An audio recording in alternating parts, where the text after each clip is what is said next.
Imagine stepping into a hotel room and feeling an overwhelming sense of unease. Not just the usual discomfort of unfamiliar surroundings, but something far darker. The air seems heavier, the shadows stretch unnaturally long, and the faint scent of something decayed lingers in the corners. This is not your typical hotel room. This is the room of the cursed guest. Arthur Ferraz, a seasoned travel writer and novelist, often stayed in hotels seeking solitude and inspiration. But his latest trip had become something much more sinister. Arthur had just checked into an unassuming inn in a quiet town. The receptionist handed him the key to room 308 with a smile that felt wrong, as if she were relieved to pass it off.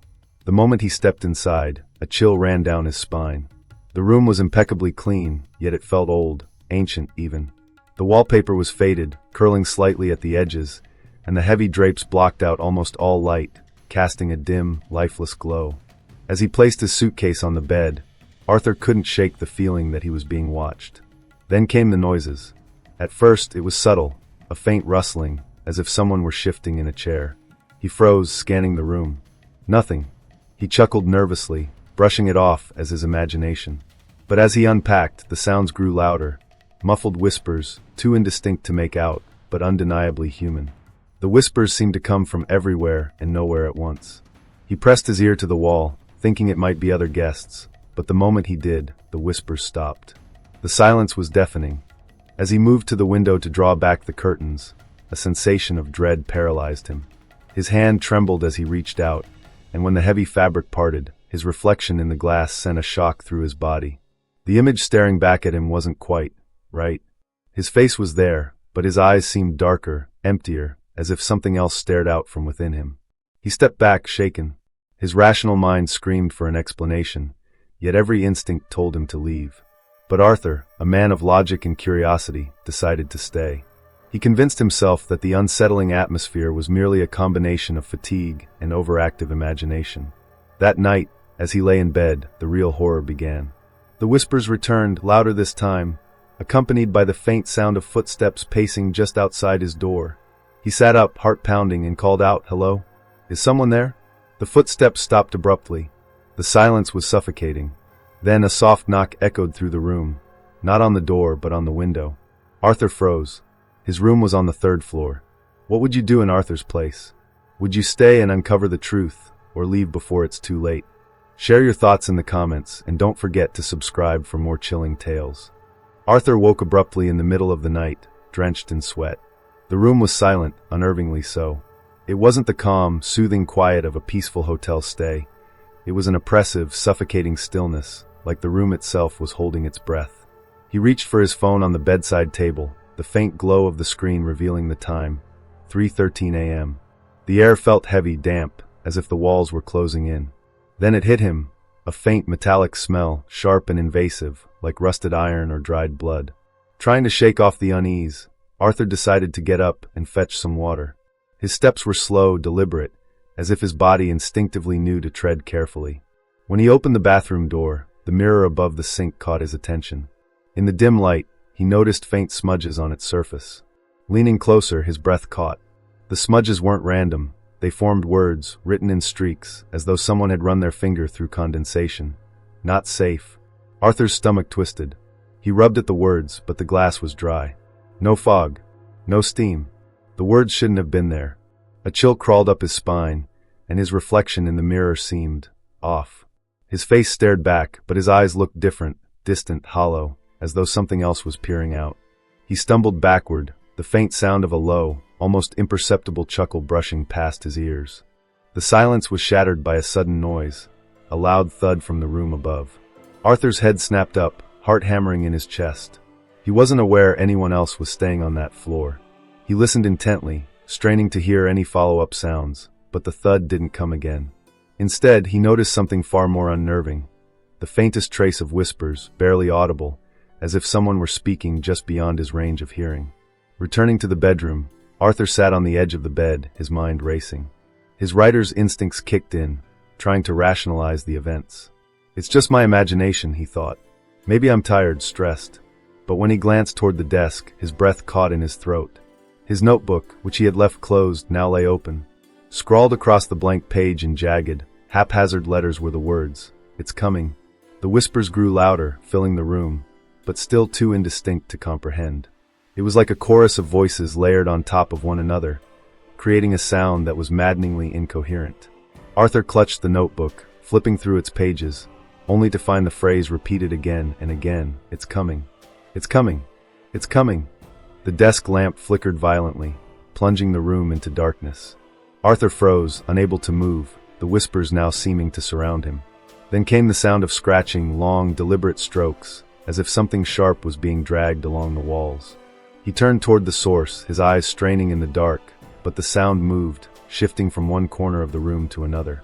Suddenly, the scratching stopped. The whispers ceased. Arthur was left in an eerie, complete silence once again. But it wasn't a relief, it was suffocating, almost deafening in its stillness.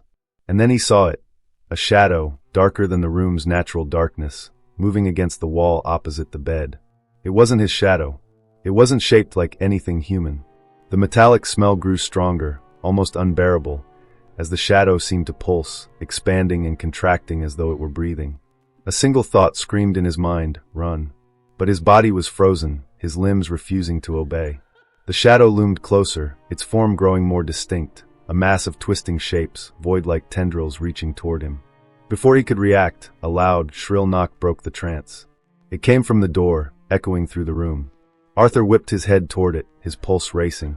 Against his better judgment, he stood and approached, his feet heavy, his breathing shallow. When he placed his hand on the doorknob, his palm felt slick with sweat. He opened the door to an empty hallway. But just as he stepped back, he saw it. On the floor just outside his door, a single item that didn't belong, a room key. The number etched into it sent shivers down his spine. 308. It wasn't for his room. Arthur clutched the mysterious key, his thoughts spiraling into chaos. Why had it been left at his door? What connection did room 308 have to the horrors he was experiencing? His instincts told him to leave the hotel immediately, but curiosity, like a venomous serpent, coiled around his mind. Against his better judgment, he slipped the key into his pocket and stepped back into the dimly lit hallway. The corridor seemed longer than he remembered, the faint yellow glow of the overhead lights casting flickering shadows that danced like sinister figures along the walls. Each step he took echoed unnaturally, the sound reverberating as if the walls were alive and amplifying his movements. He passed room after room, each door identical, but his gaze was fixed ahead, where room 308 waited. As he approached, a strange sensation overtook him. The air grew colder, dense with an almost electric charge, and the faint scent of burning wood tickled his nostrils. But beneath it was something far worse, the sharp, acrid stench of decay.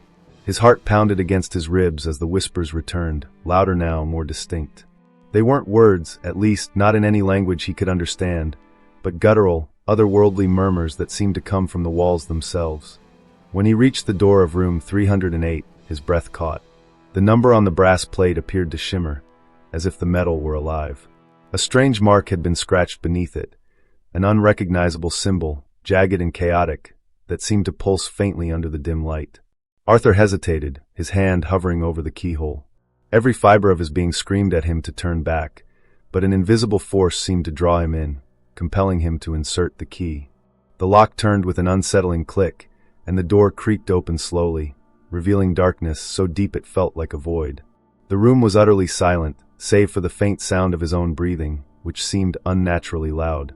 Arthur fumbled for the light switch, his fingers trembling, but when the bulb flickered to life, it cast an eerie, uneven glow over the space. The room was identical to his, same layout, same furniture, but everything was wrong. The wallpaper was torn in places, revealing dark stains beneath. The bedspread was wrinkled as though someone, or something, had been lying there moments before. A chair by the window was turned slightly, as if someone had been sitting and watching. But the most unsettling detail was the mirror on the far wall. Unlike the one in his room, this mirror was cracked, with deep fissures radiating from its center, creating a distorted reflection of the space. Arthur stepped inside, his shoes crunching on something brittle. He looked down and froze. It was glass, fragments of a broken picture frame. Picking one up, he saw the photograph it had contained, a black and white image of a family, their faces blurred beyond recognition. Scrawled across the image in smeared ink were the words, "They never left." A sudden thud came from behind him. Arthur spun around, his pulse racing, but the door had shut on its own, sealing him inside. Panic clawed at his throat as he lunged for the handle, but it wouldn't budge. The whispers grew louder, swelling into a cacophony that filled the room. He pressed his hands over his ears, but it was futile. The sound was inside his head. And then, the shadows began to move. At first, it was subtle, an unnatural ripple along the edges of the walls. But soon, they coalesced, forming shapes that defied logic. Tendrils of darkness snaked across the floor, creeping toward him. Arthur stumbled back, his eyes darting around the room, searching for an escape.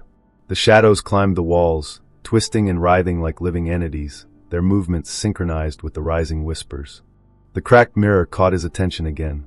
His reflection was no longer his own. The figure staring back at him was gaunt, its eyes sunken and lifeless, its mouth stretched into a grotesque grin.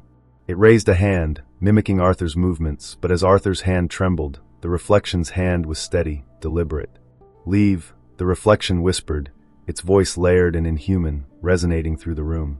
But as Arthur turned to flee, he froze. The bed was no longer empty.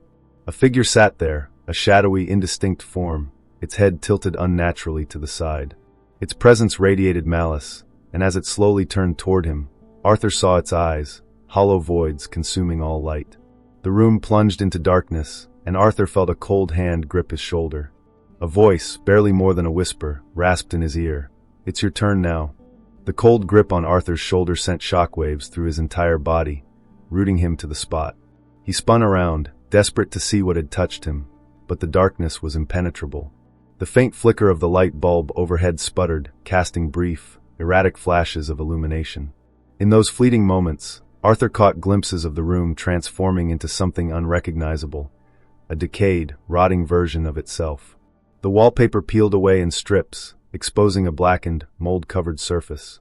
The bed was no longer just disheveled, it was soaked, the sheets stained with what looked like dark, congealed blood. Arthur stumbled backward, his breathing shallow, his pulse thundering in his ears. The whispers that had haunted him all night erupted into a chorus of screams, loud and piercing, as though countless unseen voices were crying out in agony. He covered his ears, his knees buckling under the weight of the noise, but the sound burrowed deep into his mind, growing louder and louder until he thought his skull would split. Then, as suddenly as it began, the noise stopped. The silence was absolute. Arthur cautiously opened his eyes, the oppressive weight of the quiet nearly as unbearable as the cacophony that had preceded it. The room had changed again. The furniture was gone, replaced by a barren, empty space. The air was thick, almost liquid, making it difficult to move or even breathe. The mirror on the wall was intact now, its surface gleaming like a pool of dark water. Arthur's reflection stood in the mirror, but it wasn't a perfect mimic. The figure smiled at him, its mouth stretching unnaturally wide, exposing jagged, blackened teeth. It tilted its head and spoke in a voice that was both his own and not his own, distorted and layered. "You shouldn't have come here." Arthur stepped closer to the mirror, mesmerized despite the terror clawing at his chest. As he reached out to touch the glass, it rippled like water beneath his fingers. The reflection's grin widened, and it extended its hand toward him, breaking through the surface of the mirror. Arthur recoiled, but the reflection grabbed his wrist with a strength that felt inhuman, its touch icy and burning at the same time. The room began to warp. The walls twisted and folded, the floor buckling as if the entire space was alive, convulsing in agony. Arthur struggled against the reflection's grip, but it dragged him closer, pulling him toward the shimmering surface of the mirror. His screams echoed in the ever-shrinking room as his reflection whispered in his ear, "There's no escape. Not for you." Just as the mirror seemed ready to consume him entirely, Arthur wrenched free with a burst of adrenaline, stumbling back and collapsing onto the cold, hard floor. The mirror shattered into countless pieces, the shards scattering across the room, but the reflection's face lingered in each fragment, smiling wickedly. Arthur scrambled to his feet, his breath ragged, his mind racing. The door to the room creaked open on its own, revealing the dimly lit hallway outside. Without hesitation, he bolted, his legs carrying him as fast as they could. But the hallway seemed endless, stretching impossibly far. Doors blurred past him, their numbers shifting and changing, the walls pulsating like the inside of a living organism. When he finally reached what he thought was the staircase, he stopped dead in his tracks. The door at the end of the hallway was marked 308. It shouldn't have been possible, he had just left that room behind. His hands shook as he gripped the doorknob, hesitant to open it, but knowing he had no other choice. Inside, the room was no longer just a room. It had transformed into an abyss, a black void that swallowed the light from the hallway. The whispers returned, but now they formed words, clear and chilling. One of us. A force pushed him from behind, and Arthur tumbled forward into the darkness. The door slammed shut behind him, leaving the hallway empty. Arthur woke up gasping for air, his body drenched in cold sweat. He was back in his own room, or at least he thought he was. The bed, the furniture, the faint hum of the air conditioner, it all looked familiar. But something was off. The room felt too quiet, too still, as if the air itself had been drained of life. He stumbled out of bed, his head pounding and his thoughts scrambled, trying to piece together what had happened. The memory of the void, the whispers, and the reflection's icy grip felt too vivid to be a dream.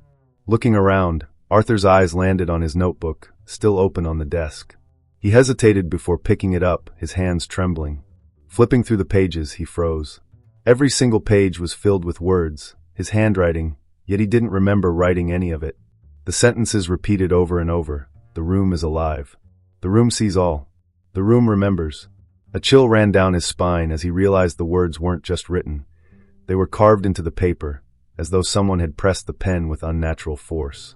He flipped to the last page, and there, scrawled hastily, was a name, Eleanor Vargas. The name meant nothing to him, yet it felt oddly familiar, like a word he couldn't quite place but knew he'd heard before. Driven by an overwhelming need for answers, Arthur pulled out his phone and searched for the name. The results were immediate and chilling. Eleanor Vargas had been a guest at this very hotel 20 years ago. She had been staying in room 308. The article described her disappearance in harrowing detail, vanished without a trace, leaving behind only her suitcase and a single handwritten note. The note read, "It's here. Watching. Waiting." Arthur's heart raced as he dove deeper into his research. Eleanor wasn't the only one. Over the decades, numerous disappearances had occurred in hotels across the region, all tied to rooms bearing the same number, 308. Each case carried the same eerie details: personal belongings left behind, notes warning of something unseen, and no bodies ever found. Then he found the most horrifying connection of all. A grainy photograph accompanying one of the articles showed a group of hotel guests from years ago, posing in front of the lobby. His breath caught in his throat as his eyes focused on one face in the background, a man who looked exactly like him. The photo was dated 1957. Arthur dropped the phone, his mind spinning. How could this be possible? He had never been to this hotel before, yet the man in the photo was a perfect match. The walls of the room seemed to close in on him, the air growing colder by the second.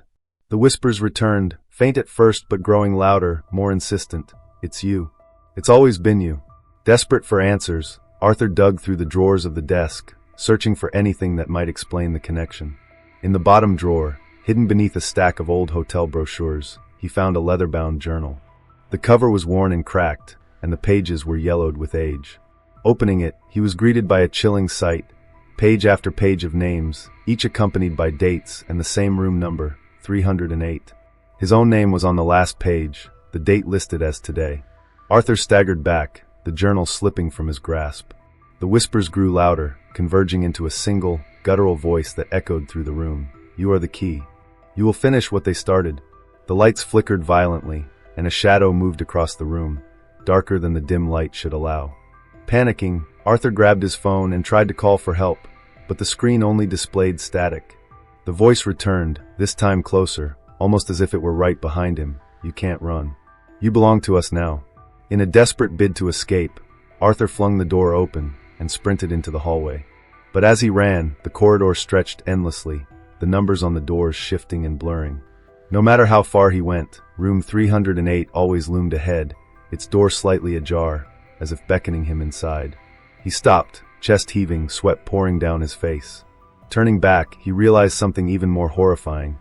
The hallway behind him was gone, replaced by an endless void of darkness. There was no escape.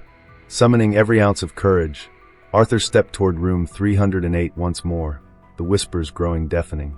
He pushed the door open and was greeted by the sight of himself, standing in the middle of the room, holding the leather journal and smiling. The reflection from the mirror was no longer trapped. It was real, and it was him. The whispers fell silent as the figure spoke, its voice cold and hollow. "Welcome home." Arthur sat on the cold, worn carpet of his room, trembling. His mind raced with fragmented memories, each more horrifying than the last. his name written in the journal, the photo of a man who looked exactly like him from decades ago. None of it made sense, yet it felt undeniable. The room was no longer just a place, it was alive, an entity that had been watching him, waiting for him. The whispers, now faint and distant, seemed to mock him, their unintelligible words dripping with malice. He knew he couldn't face this alone. Desperation led him to search for anyone who might understand what he was experiencing. A quick online search brought up the name of a local historian, Renata Silva, who had written extensively about unexplained disappearances and urban legends tied to the region. Without hesitation, Arthur grabbed his notebook and rushed out of the hotel, his steps hurried and unsteady, as though the building itself were trying to hold him back. The drive to Renata's home was unnerving. The streets felt too quiet, the shadows cast by the streetlights seeming to stretch and twist unnaturally. Every glance in his rearview mirror sent a jolt of fear through him, as he half expected to see the reflection from the mirror or the shadowy figure from room 308 sitting in the back seat. But each time, the car was empty, at least, as far as he could tell. Renata lived in a small, cluttered house on the edge of town, its walls lined with bookshelves overflowing with dusty tomes and faded newspapers. She greeted Arthur with cautious curiosity, her sharp eyes studying him as though she could see the weight of the darkness he carried. "You've been in the room, haven't you?" she asked, her voice low and tinged with dread. Arthur nodded, his throat too tight to speak. He handed her the journal, and her expression darkened as she flipped through its pages. "This room, it's not just cursed," she began, her voice trembling. "It's a conduit, a doorway for something far older and far more dangerous than we can comprehend." Renata explained that the legend of room 308 stretched back over a century, tied to a man known only as the Keeper. He was a recluse who had stayed in the original iteration of the hotel, performing dark rituals in that very room. Locals whispered that he had bound the souls of his victims to the room, ensuring that they could never leave. Over time, the room became a magnet for tragedy, claiming more lives and growing stronger with each one. "But why me?" Arthur demanded, his voice cracking. "Why do I keep ending up in that room?" Renata hesitated before answering. "It's not random. The room chooses its guests carefully. It finds those who have something unresolved, something it can use. And once it marks you, it doesn't let go." The word sent a chill through Arthur's body. His mind flashed back to the face in the photo, the man who looked like him, and the creeping feeling that this wasn't the first time he had been in room 308. Renata leaned closer, her voice dropping to a whisper. "There's one way to break the cycle. You have to confront the Keeper.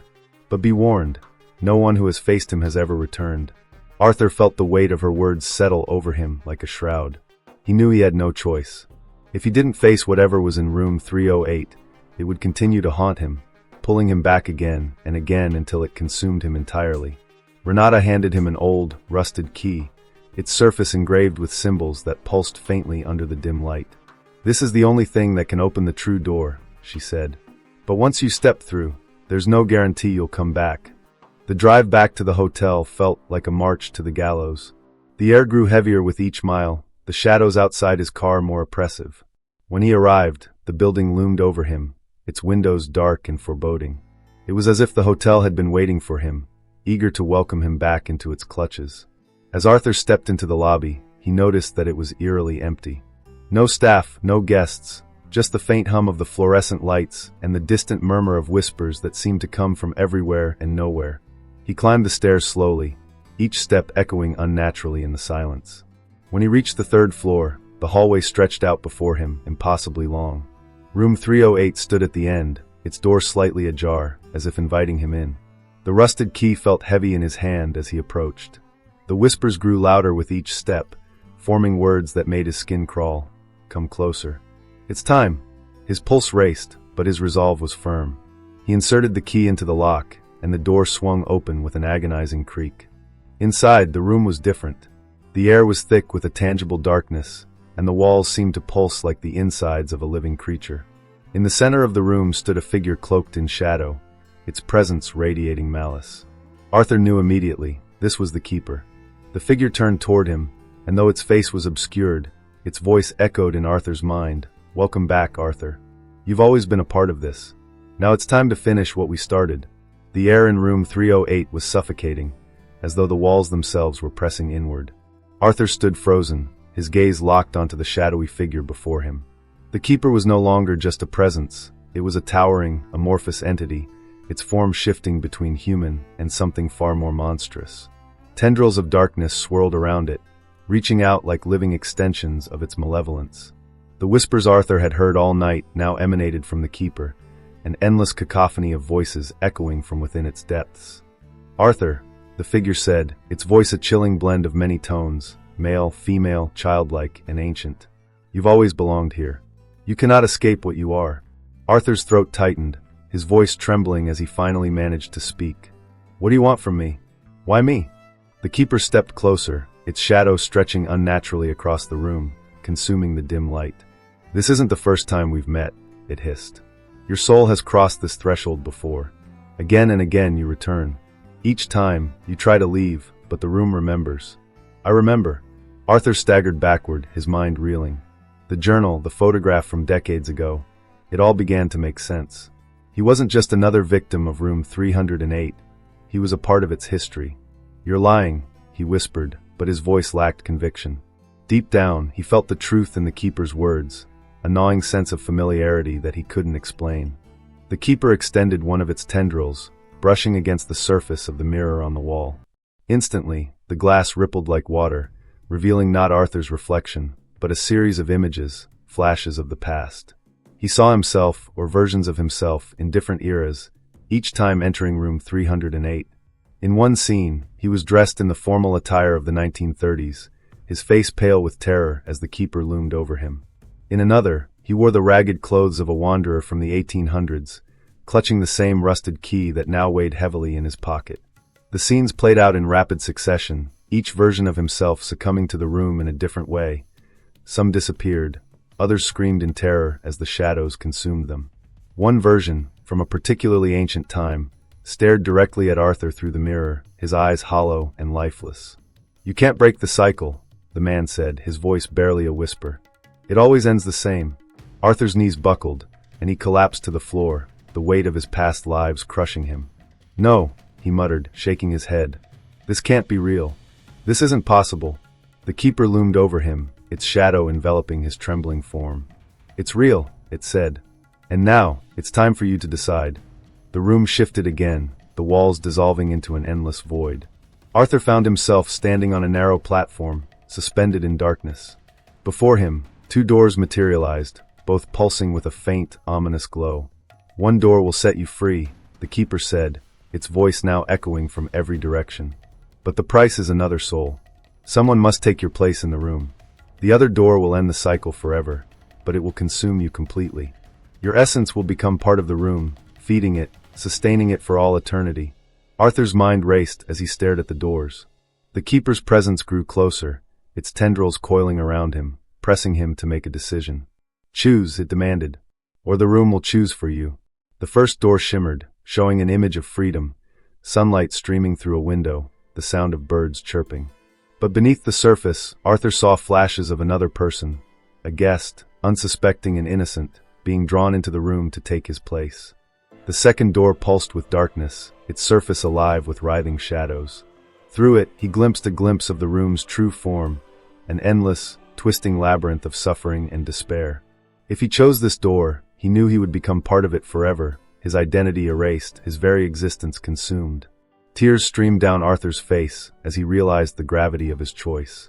He could save himself, but at the cost of condemning someone else to this nightmare. Or he could end it all, sacrificing his own soul to stop the room's cycle of horror. The whispers grew louder, more urgent, as the void around him began to collapse.